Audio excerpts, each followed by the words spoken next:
Hello and welcome to Regrow Tech India. I'm your host, Dhirendra, bringing to you yet another episode on the Java Beginners Interview series. So, today we are going to do a very easy program on for loops. Let's get on the screen and get started. So, the program says to print all the FizzBuzz numbers from 1 to 100.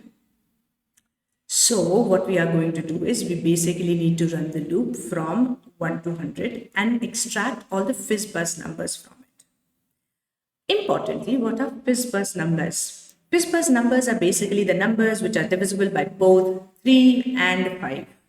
So we will know, actually we do know how to check whether a number is divisible by something or not.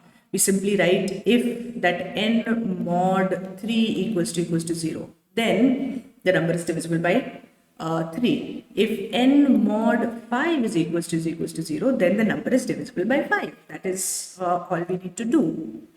So mod will fetch us the remainder when n is divided by 3, and if that remainder is 0, meaning that n is completely divisible by 3, right? This concept we have already discussed a lot of times, so I'm not going to dive headfirst into it and explain you the entire thing. I hope this must be understood by now.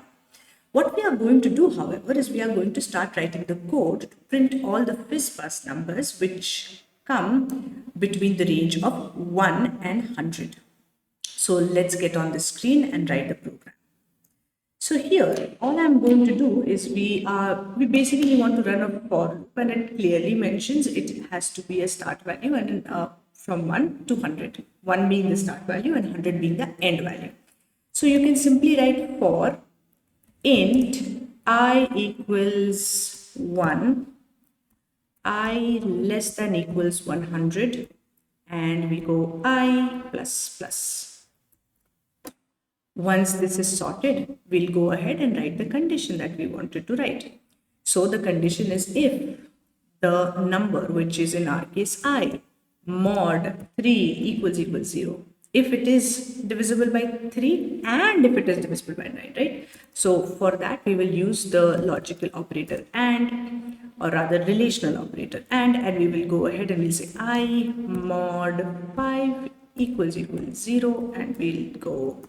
If that is the case, then you need to print that number, right? So simply go ahead and print I. If I is divisible by both 3 and 5, it should be printed. So that is why I'm printing directly I.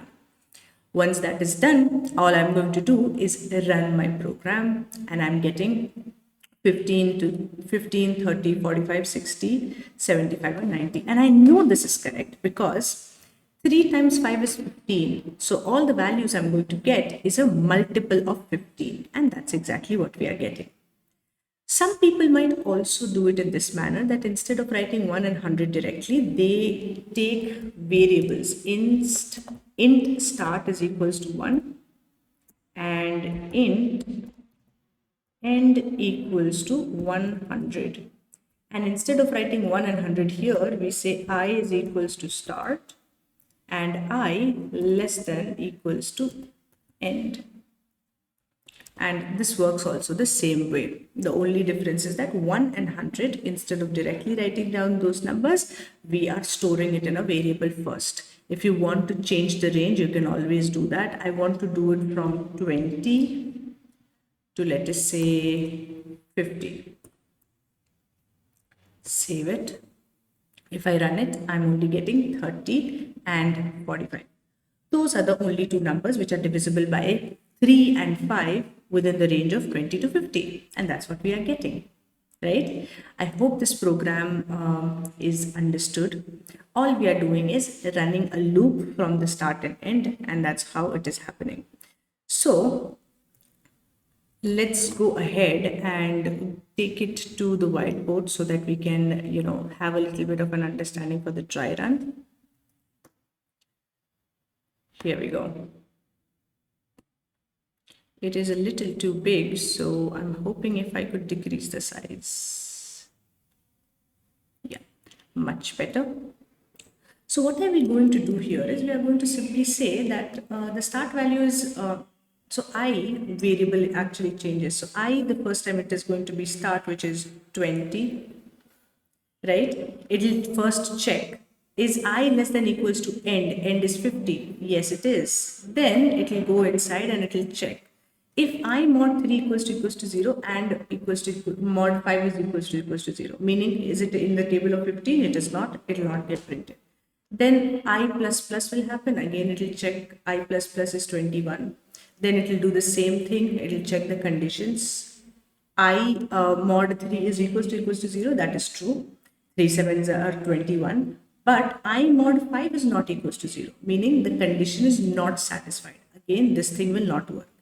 Okay, and it will go back and it will do I plus plus again, which is, it will become 22. Again, it will check 22. 22 is less than the end value, which is 50. So it will move forward and it will check the condition.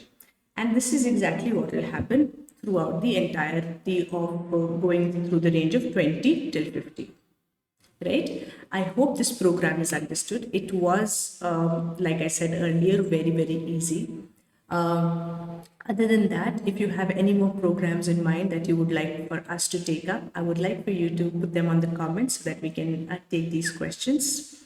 If you like the video, hit that like button and subscribe. Have a great day ahead.